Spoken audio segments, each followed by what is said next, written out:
Good morning. Welcome back to the Broadcast Retirement Network. I'm Jeff Snyder. This is BRN Sunday for Sunday, February 20th, 2022. We've got another great show for you this week. I'll be joined by members of the media, academia, and financial services as we analyze all the news and events for the week. So sit back, relax, enjoy this episode of BRN Sunday. We're going to kick things off with a look at what's happening on Capitol Hill in the world of retirement legislation, litigation, so much more. Joining me on the line, they're known as the Legal Eagles from the famous Robert Redford film, but we also know them as David Levine, Kevin Walsh. Both are principals with Groom Law Group, an employee benefits law firm based in Washington, D.C. Gentlemen, great to have you on again. Thanks so much for joining us on this President's Day weekend.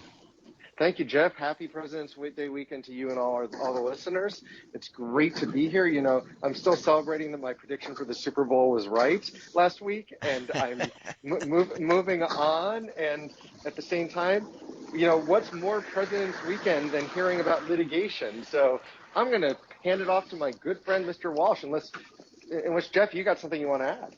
No, Kevin, please, you take it. I mean, I'm still licking my wounds from Super David and his big Super Bowl win. I mean, he's a bit of he's got sharp elbows with football. He knows the ins and outs of the game, and he is just quite the expert. But this week we wanted to highlight some litigation that's going on. Last week we talked about how the Department of Labor had been sued down in Texas over its preamble to the 2020 exemption that it issued, and the litigants there are saying that that preamble, it really rewrote the standard for his fiduciary in a way that if you're going to do that, you, one, have to go through notice and comment rulemaking, and two, you've got to comply with rules that courts have laid out for what DOL's kind of outer bounds are.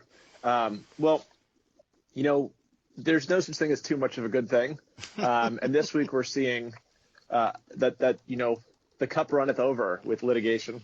And the American Securities Association, so another group that represents primarily broker-dealers, they filed suit in the Middle District of Florida, bringing very similar claims.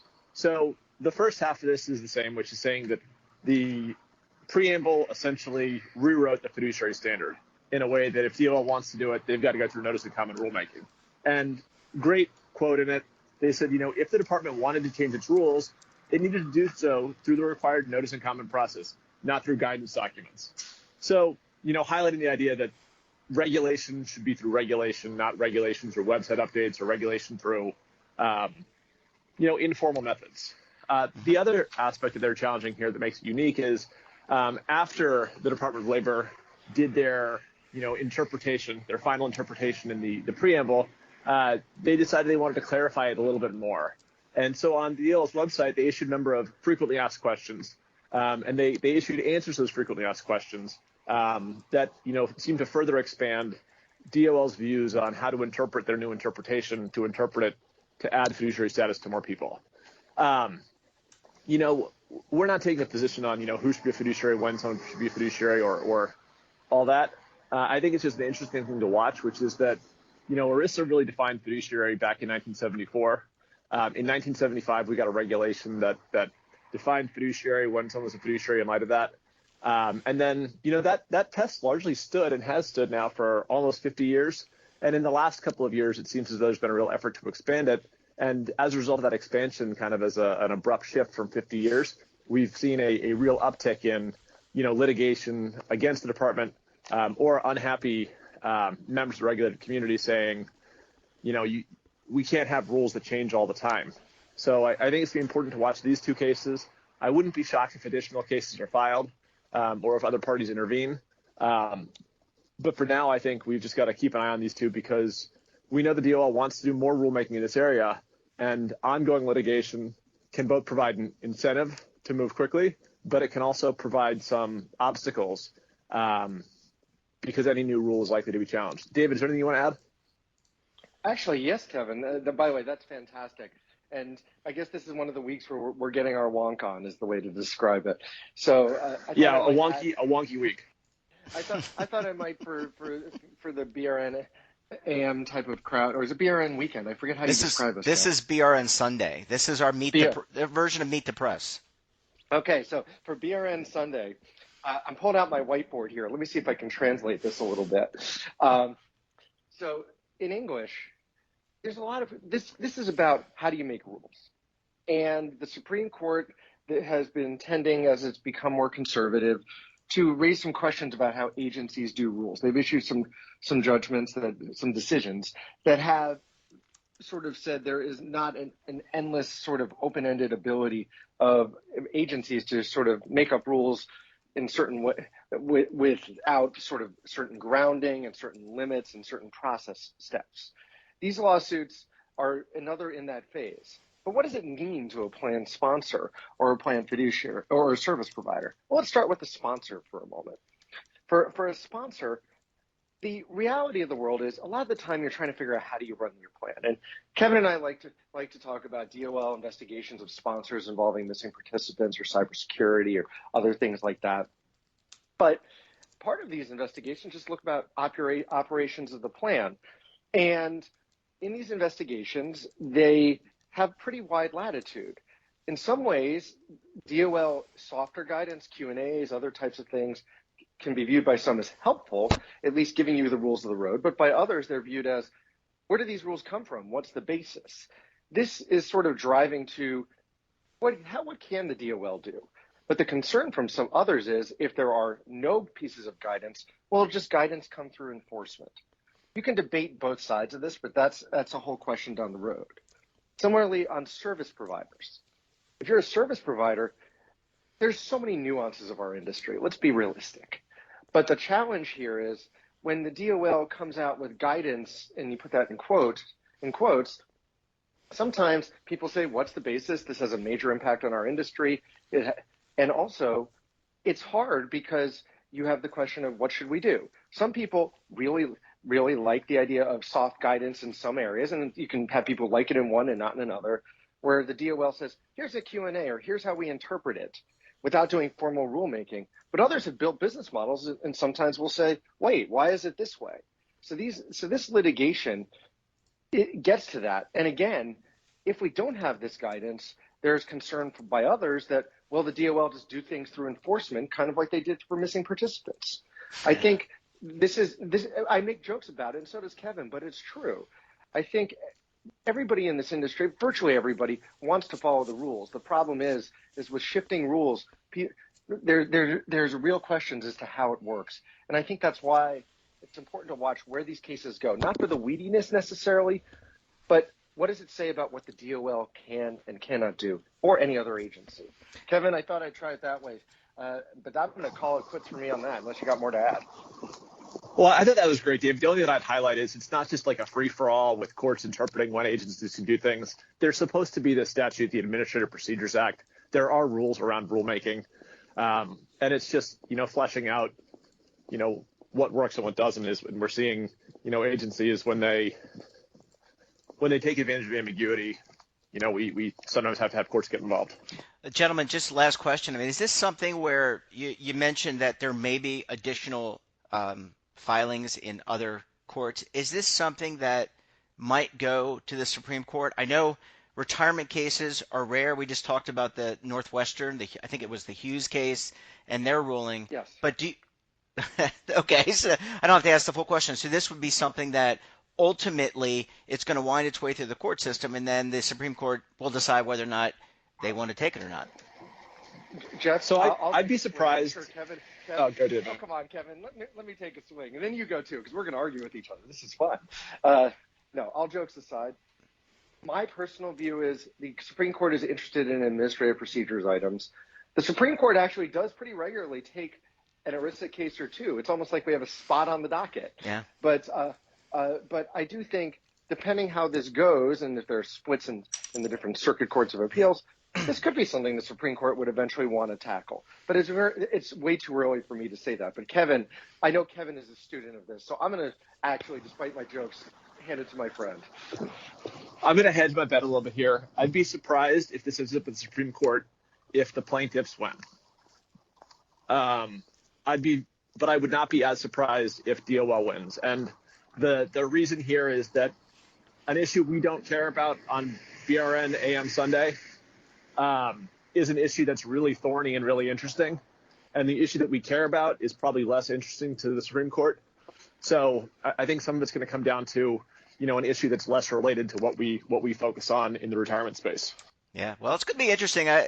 There's always process procedure, whether you follow the process procedure for reviewing investments, your fees, all that kind of stuff.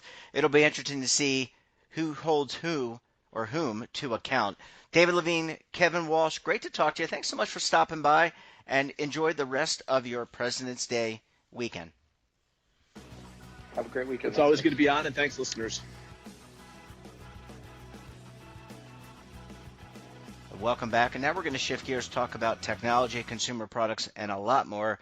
Joining me on the line, he's the managing editor for The Street at thestreet.com, Daniel Klein. Dan, great to talk to you. Thanks so much for joining us on the program this morning.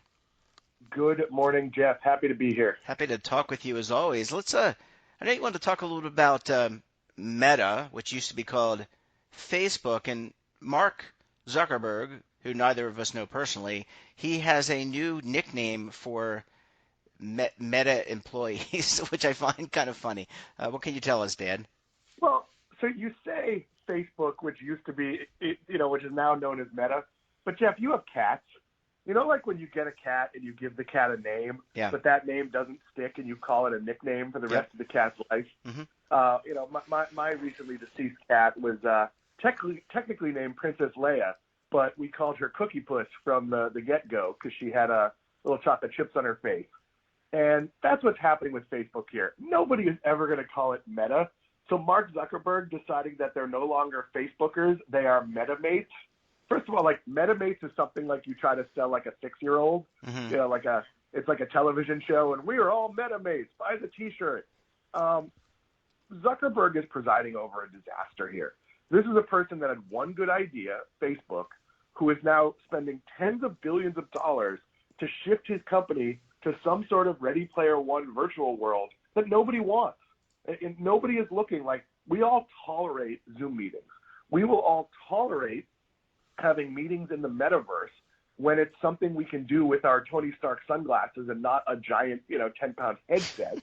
We'll do it, but I don't think anyone's looking forward to this. This isn't the same as putting on a headset to fight Darth Vader and play a game. This is like Mark Zuckerberg, who's probably not that good at reality, not wanting to live in reality. And that's not what the rest of us want. I'm not saying there's no place for the metaverse. I'm just saying this idea that we're going to have all this social interaction in the metaverse, you know what we're going to do, Jeff? We're going to go meet for a beer at the bar like we normally do, or have a cup of coffee at a Starbucks. We're not super eager to go hang out in the metaverse. Yeah, I tend to agree with you. I'm not looking to do more virtual stuff. I'm looking to do less virtual stuff, getting outside, playing ball, working out, seeing other people. Dan, is it, just taking a 50,000-foot view for a second, we were always told that startups and technology companies are a lot more agile, and it just seems like this pivot doesn't seem to be very agile to me. And are these companies like the Googles, the Facebooks, which arguably have been around for a long time, so they're no longer startups. They're making money, a lot of ad revenue, but are they as nimble as we believe they are? No, they aren't. Okay, we answered that one. Well, so as you know, Jeff, I worked on a startup team at Microsoft. When Windows 8 was launched, I was the launch editor for what was then called the Windows 8 Finance app. It was then MSN Money. I don't even know what it's called now. But when we started, we were a 4-person team, and we were doing all this cool stuff, and we were nimble. As we got closer to launch, more and more bosses came into the mix. And then my boss kept changing. And then different executives would have different philosophies, and the rules would change. When there are a lot of bosses, it becomes very difficult. I think Amazon has done a pretty good job of staying nimble because for a very long time, until very recently, Jeff Bezos was the unquestioned king of it. Mm-hmm. And I don't think Mark Zuckerberg, as much as he's the CEO of Facebook, I don't think he's the operator that Jeff Bezos is. I think, you've seen that Starbucks is an innovative company that's managed to stay innovative because it's baked into the culture. But I'm not sure if Starbucks decided to launch a pizza chain or, even Starbucks' effort to license its technology. I'm not sure how well that's going to go simply because you become so big, it becomes very difficult to get anything done. We've both worked at corporations. There's a lot of bosses. There And, are. when a lot of bosses, it's hard to get permissions. Everything becomes complicated. And look, I think the reality here is Mark Zuckerberg has done something that his employees do not want. It has been very clear from what's coming out of Facebook that they think the name change is dumb. They think, spending billions of dollars on this is dumb. Many of them are angry because the stock price is cratered and that's hurt their personal wealth. Whereas if you're Mark Zuckerberg, who cares if you're worth $80 billion or $60 billion? It just doesn't matter that much. There's only so many hoodies you can buy. So the reality here is, this company has a leadership problem. And I actually think you might see a leadership change at some point, that maybe Zuckerberg takes some money and goes off and leads the metaverse efforts, and somebody else comes in and really focuses on what Facebook is, because I'm not sure you should be recasting your entire business instead of running your entire business. Yeah, I often think it's hard. I never, I'm not a marketer by trade, or a brand manager, and so I never really understood changing your name, changing your brand, changing your logo. The older you get as a company, the more history you have behind it. That's what you're known as, and it's very, very, very, very hard to pivot to new things. Now, we have seen Apple is an example where Apple's probably more known for their phones now. When you think of Apple, you think of the phones, and they made a successful pivot.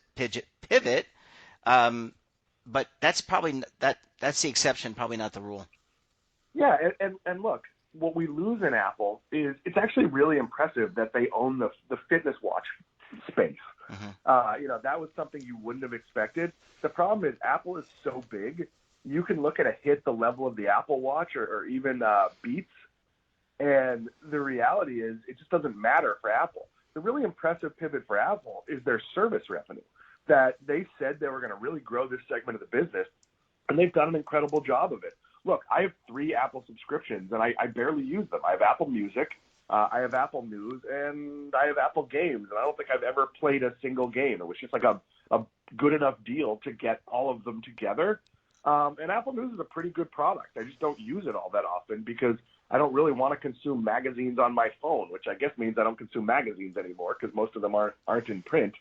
So I do think there are examples of companies allowing entrepreneurial groups. Look, Google has spent billions of dollars on moonshots on entrepreneurship, but it hasn't had much to show for it for the most part. Yeah. Dan, let's shift gears, and there's a really, really popular show on Netflix. It's a documentary. It's called The Tinder Swindler. And I think we both know the story behind this. But I think I want to get from a technology perspective. I mean, people using Tinder, they use that to date. But what does it say about the culture? What does it say about privacy? And I guess the level of trust that people have both in the app and also the people that they meet. I mean, what does it say about vetting people? Yeah, it's a challenge. So back, Jeff, I've never used a dating service. I met my wife in college, so I've been lucky enough to not have to do that. But back in the old days, when you went to a dating service, Mm-hmm. there was like a person in the middle, and there was like a reasonable chance if the person you might be dating was an axe murderer that they might sense something being off. The reality is, in this digital dating world, you don't know who the other person is on the end of the line. And usually that's fine. It's either, based on the site you're on, you're either looking for love forever or looking for love for the moment. And people know what the transaction is there. But the reality is you don't know who's going to show up. And, both men and women need to take precautions, need to have a first date in a public place, need to have their friends know where they are and check in with them at certain times. Like, sadly, you can't trust people. And that's not a new thing, by the way. We act like somehow the world is more dangerous. We just hear about it more. There were always rapists and murderers and creeps and abusers out there. It just gets a lot more publicity now.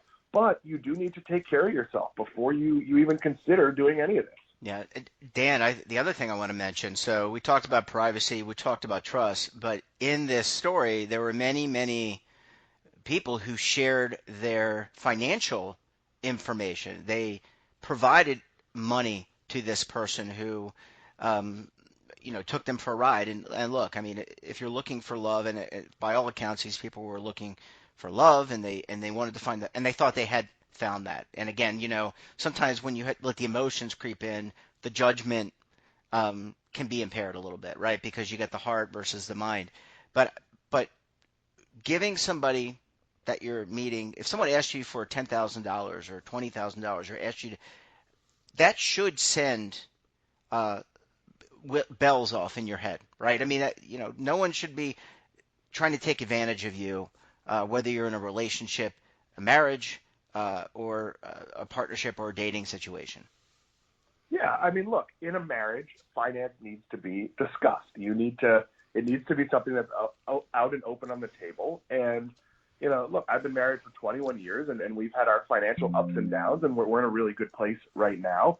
But the reality is we still have to talk about things because, we plan to buy a house next year, in addition to the vacation home we own, an actual place to live because we've been renting. And that requires some level of discussion. I maybe can't go out and buy a new $20,000 car on a whim because I want to. Not that I would do that, but I could afford to. And when you're dating someone, money has to be talked about really early on. What are your goals? What are your philosophies? Are you the type of person who saves money and, goes out to eat at Chipotle? Or are you the type of person who really loves experiences and it's really important to you to go to dinner, someplace expensive? Whatever it is, you need to talk about these things. You need to work them out, and you need to acknowledge where you are financially. I often joke, there was a time with my wife and I where I had the freedom to go to lunch if I wanted to. Like, I could eat all the lunch out I wanted. And then there was a time where I could buy books or CDs or whatever I needed because we're at that place. And then there was the time a few years ago where I bought a home without, admittedly a modest home. My wife knew we were looking, but I made the purchase and paid for it in cash without telling her. And again, it wasn't unexpected, so it wasn't like she got mad at me. But it comes down to you need to know where you are, you need to know what your place is, and you need to have that discussion because your goals need to be the same. And the reality is, like, I like to spend money a lot more than my wife. I travel, I gamble. That makes it sound like I'm some sort of dangerous high roller. I'm not. I like to go and have a nice dinner and play a couple $100 worth of blackjack, and I'm pretty much a scratch blackjack player. But, that being said, it's more risk than my wife would want. But she knows that the amount of money I'm spending is not a relevant amount for where our income is right now.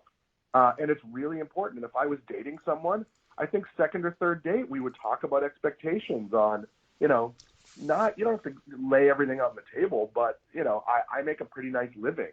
If I, let's say I wasn't married and I start dating, I don't know, a school teacher or a nurse, and, you basically know their income because it's somewhat public and you make a lot more. You need to talk about who's going to pay for what, and you need to do it in a way that's, inclusive and not demeaning. I often joke when my mother comes to visit, I pay for all the dinners, but she'll buy breakfast or ice cream or something every now and then as a way to just sort of, be appreciative. And that's where our finances are right now. Like, I never pay for a meal when I'm out with my brother. He makes a lot more money than I do. It's just not that important, for me to do it. But again, people don't like talking about finances.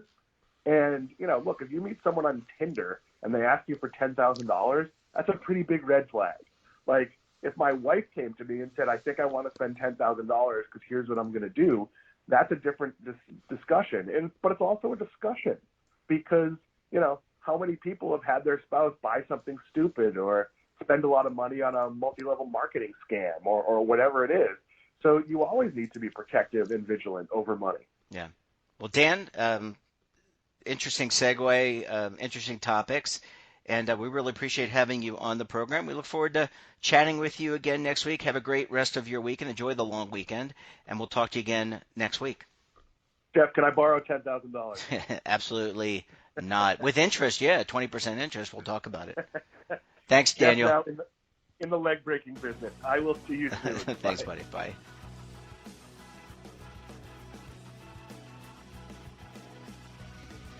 Welcome back. We're going to close out the show. Last but certainly not least, talking about markets and what's happening in the market and the economy. I don't know a better person to do this than Oliver Rennick. He is the lead anchor for the TD Ameritrade Network. You can find him kind of bookcasing the programming there with Morning Trade Live and Markets on the Close. Oliver, thanks so much for joining us on the program this morning. Absolutely. Thanks, Jeff, as always. All right, Oliver. I want to get Fun your week. Yeah, it's been an interesting week, and there's been a lot of ups and downs in the market. And I guess before we get into your synopsis of the market, what's the impact of this geopolitical event that's happening in the Ukraine between Russia and the Ukraine? How does that? I know oil, natural gas, but how does that reflect itself in the market? Well, that is something that is being debated for sure this week. I generally err on the side that we really should not attribute too much market volatility to this story at this point. There's been a few days in which it has been very important on a intraday short-term basis, where we've seen some specific responses to headlines, namely with energy prices, to your point, perhaps a little bit of gold strength as well related to it.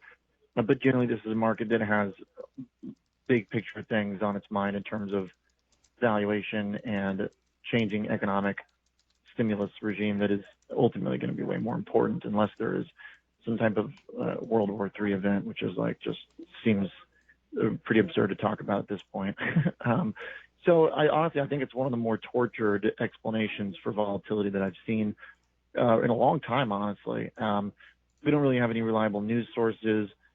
We've heard multiple reports that there's supposed to be something that's going to happen at any moment, and it hasn't. Mm-hmm. So I think that means we should question, the reports so far, and there is long-lasting tension on those borders that in the past has never really been a market catalyst when there were other previous invasions into Ukraine. I say this as somebody with very important people to me living in Ukraine. Obviously, the humanitarian aspect, if there is conflict, is bad and will have some impact if it turns into something else. But right now, this is a market that has plenty to deal with on its own, with a Fed that is potentially hiking multiple times. There is a major problem with growth expectations for tech companies that benefited from the COVID period. Mm-hmm. We're seeing that in a month-long period of unwind that began with cloud companies reporting earnings last November. They have been trending lower since then. I tweeted out kind of a meme today about how the blame that is falling on the Russia situation right now is almost comical. Like when you compare it to Roku down 30%, Redfin down 30% on earnings, the ARK fund just annihilation that is unrelenting now, 60% off the all-time highs, making new lows as we speak on this Friday. Salesforce making new 52-week lows, the biggest cloud giant there is that has been in a bear market now since earnings. Bitcoin's back below 40,000 today. It's comical to think this is, because there's something going on in the Russia-Ukraine border. It could have turned into something important for global citizens to be attuned to, absolutely. But this market has plenty to worry about and has been fretting about, as we can see in the price action going back towards January lows on this week. The bears have plenty of ammunition to be in control. Oliver, you mentioned the tech. I don't know, rollback is the right word or not. You're the rollover. You're the guy who knows the technical terms. But look, I think we could be coming to the end. At least mask mandates. I mean, I live in Charlotte, North Carolina. We were told 100%. by the governor, that the mask mandates will be over on the 26th. That seems to be happening in other states, and people have kind of. It seems to me that the new normal is kind of the endemic, and that seems to be the cloud over tech. If we go back to work, that is a way bigger catalyst than anything happening on a geopolitical front. yeah. So I mean, from your perspective, that seems that if unwinding some of this tech influence that it's had over the last 2 years plus. And it's been great, right? We've been able to Zoom, work from home, remote productivity has continued. Some can argue Mm-hmm. whether it's positive or, completely much better or not. But it seems like that's kind of where the recalibration is really happening. Absolutely, and that's the most important story. Yeah. Is the number of COVID cases, as it should be. Yeah. And it completely changed our economy, completely changed the world, and as it retreats, we are going to change back. Mm-hmm. That is absolutely the main driver of volatility. It is the source of the Fed's confidence in the economy to be able to push back on inflation without fear of breaking the economy. They're only willing to do that if they feel that the market can handle it. And we heard from the minutes this week that they do believe that the economy specifically can handle it. No promises about the market. That's really the only interesting takeaway from Fed minutes this week, was that the language suggested the stock market or the bond market will not be a reason for the Fed to stop their hawkish path that they're embarking on right now. This is not going to be a scenario where the Fed suddenly stops doing what they're doing because we're down 10% from the highs. They made that pretty clear, not explicitly saying that, but hinting that their fight against inflation is more important than trying to baby the market right now. Yeah. Oliver, last question. You talk about inflation, certainly front and center in the crosshairs for the Federal Reserve.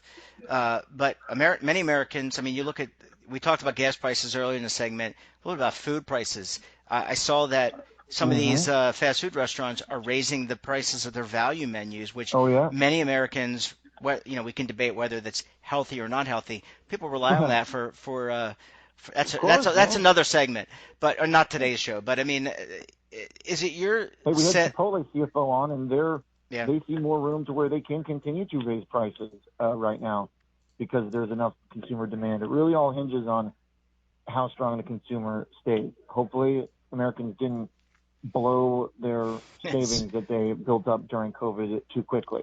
That's really, really important because that's what we're counting on to carry us through here. Yeah, absolutely. Well, Oliver, we're going to leave it there. Really appreciate you kind of breaking down. We got into a little geopolitical talk. We talked about the tech rollover, to use your word, and inflation is not far from the minds of our friends at the Federal Reserve and, quite frankly, the American consumer. Oliver Rennick, great to talk to you. Enjoy the rest of your weekend. Enjoy the great President's Day. Always nice to celebrate George Washington and Abraham Lincoln, and have a great rest of your weekend. Indeed. You too. See you. Bye-bye.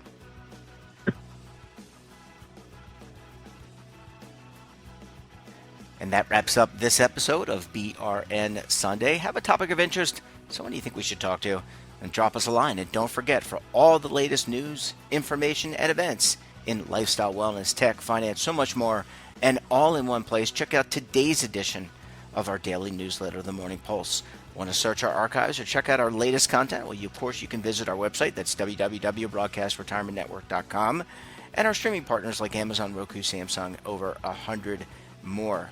We're not back again tomorrow because it's President's Day. We're back again on Tuesday for another edition of BRN AM. Until then, I'm Jeff Snyder. Stay safe, keep on saving, and don't forget, roll with the changes.